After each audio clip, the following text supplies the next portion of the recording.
He'll have company, but off his head, he hangs onto the mark, dances, pops it, and finds Barco. How clever is he? How's that? Juggle off the head.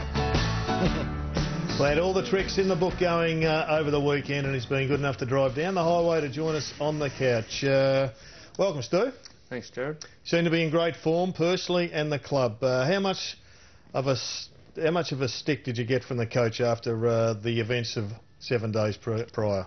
Yeah, a little bit last week. He doesn't get animated too much, but he fired up a little bit last week. It was pretty disappointing against Collingwood, and gave us a little bit of a rev up, and it obviously helped us on the weekend. Did you need the rev up? Do you think you were better placed after a loss than after perhaps even knocking off the Pies?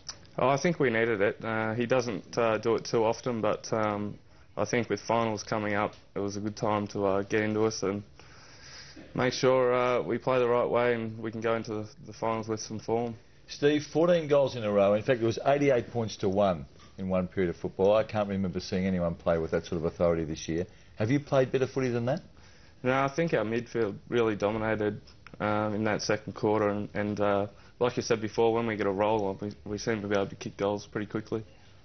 Collingwood, that game was an amazing game to watch. What have you guys learnt from playing Collingwood 2 weeks ago that you can use if you end up playing in the finals? I think they smashed us in the contested ball, and we pride ourselves on that. And also, I think just our pressure, our defensive pressure, wasn't near where it needed to be. So next time we play them, obviously that'll be a huge focus. We can't allow them to have the time and space they did to kick the ball into their forwards. They look like they've got a lot of role players who just play that role, as you guys look to play with a lot more freedom and sort of you have your roles, but within those roles you can make it up a little bit. Is that fair? Yeah, I think that's probably the thing we spoke about last week is we've got to get back to playing roles for the team, and we do have guys that do like to have the footy in their hands, and we've got to understand that we all can't have that privilege, and we've got to have more role players, and we took a bit away from that game. We've seen how Collingwood went about things and where we needed to be. You had an enforced 3 weeks holiday courtesy of Stevie Baker recently. You seem to have come back fresher and hungrier. Is that a reasonable observation?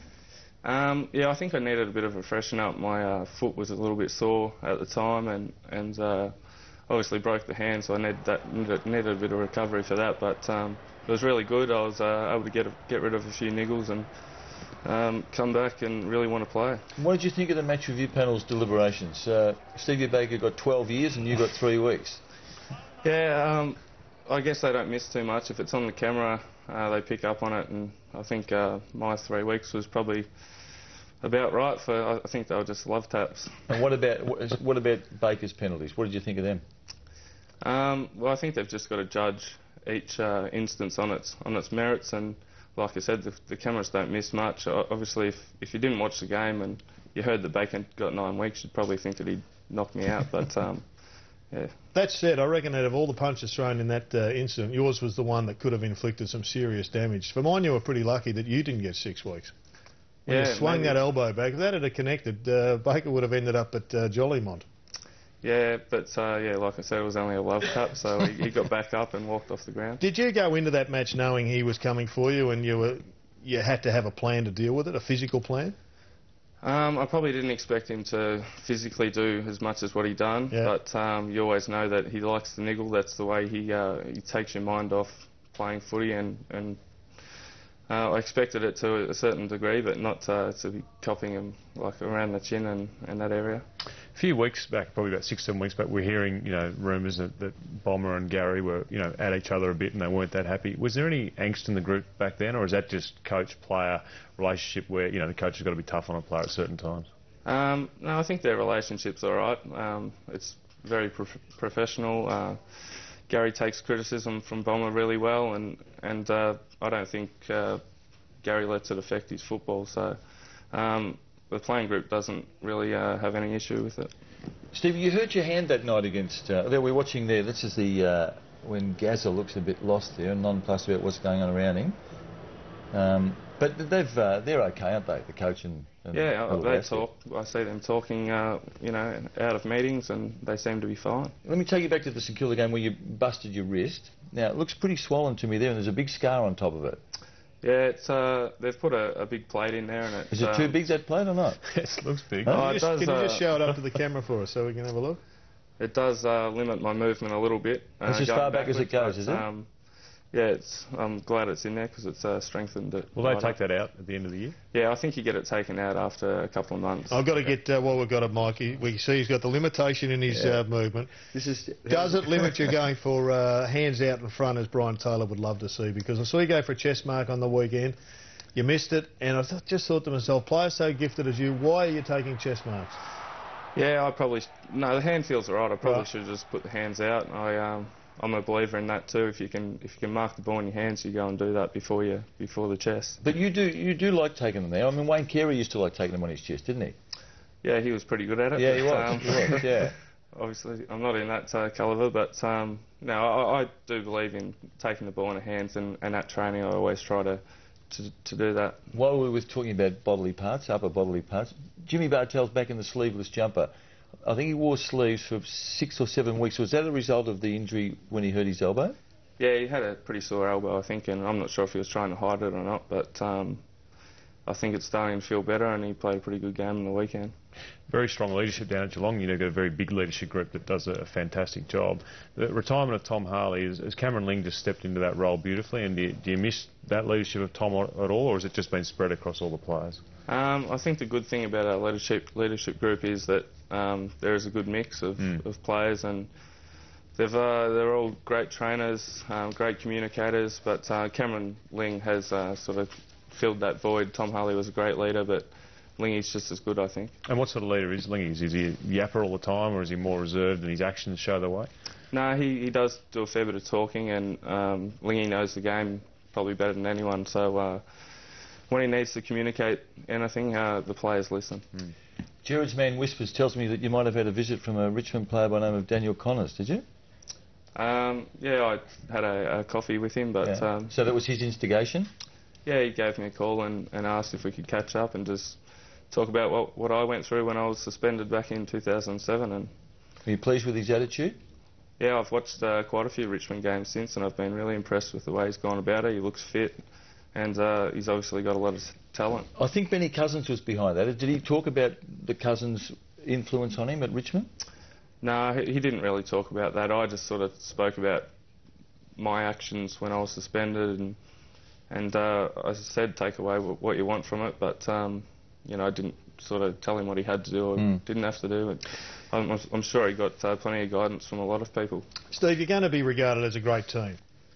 You've won 2 flags out of 3, but if you win this one back to back, you could be regarded as one of the all-time great teams. Do you guys discuss that? No, we don't discuss it. Obviously, it sometimes comes up in conversation because it's in the media, but I think it's something that we are striving to be. We want to be a great side, and we want to be renowned as a great side.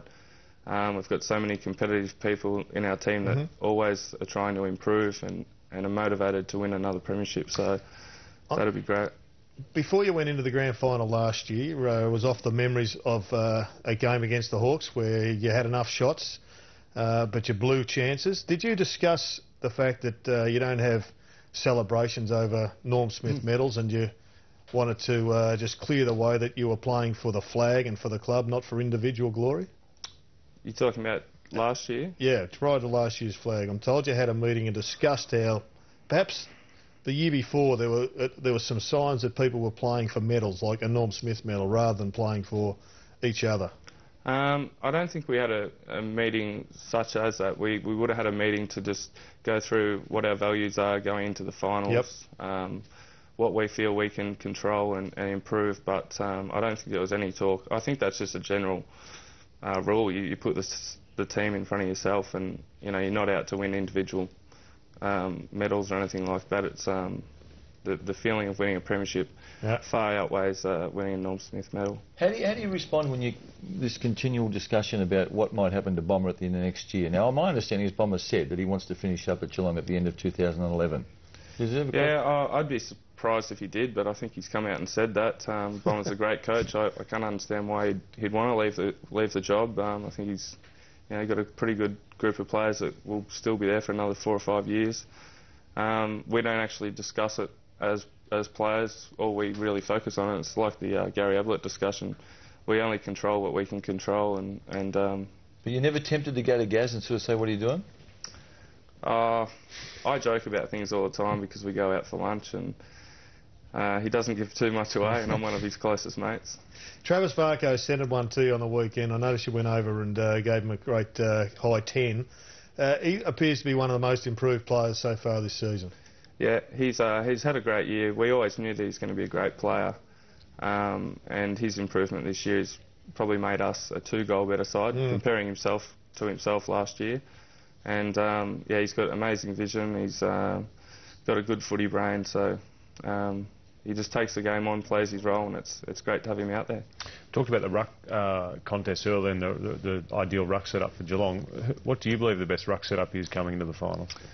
I'm not too sure. I think they'll probably trial Tommy Hawkins again and just see if he picks up anything from his couple of performances in there. I think he's done a reasonable job, but Blakey was injured on the weekend. I'm not sure what their plan is. I think it's probably not a bad thing that they've got options there. So time will tell. I think it might depend on what the opposition is, what the conditions, all those types of things. Stephen, such a star-studded group, blokes are going to get missed. I reckon we've all underplayed the importance of Josh Hunt's return this year after missing last year with his knee. Yeah, Josh is really important. He plays on the dangerous small forwards. Rarely gets beaten in a one-on-one contest, and he is such a great kick, and it's a real weapon for us. You're going to be a coach one day. Your coach thinks that you'd be ideal at it. Yeah, I plan on getting into coaching, I guess. Footy's, the one thing I probably know best, more than anything. So I think there'll be probably 6 or 8 players out of our side that could become good coaches. Well, we're going to monitor Dan Connors' future very closely, and if he blossoms like you did, well, your credentials, no doubt, will go even further through the roof. Good luck for the rest of the year for you. There is likely to be 6 weeks left. You're playing for one more prize, and it's going to be exciting to see how it unfolds. Thanks, Jared. Steve Johnson, our special guest.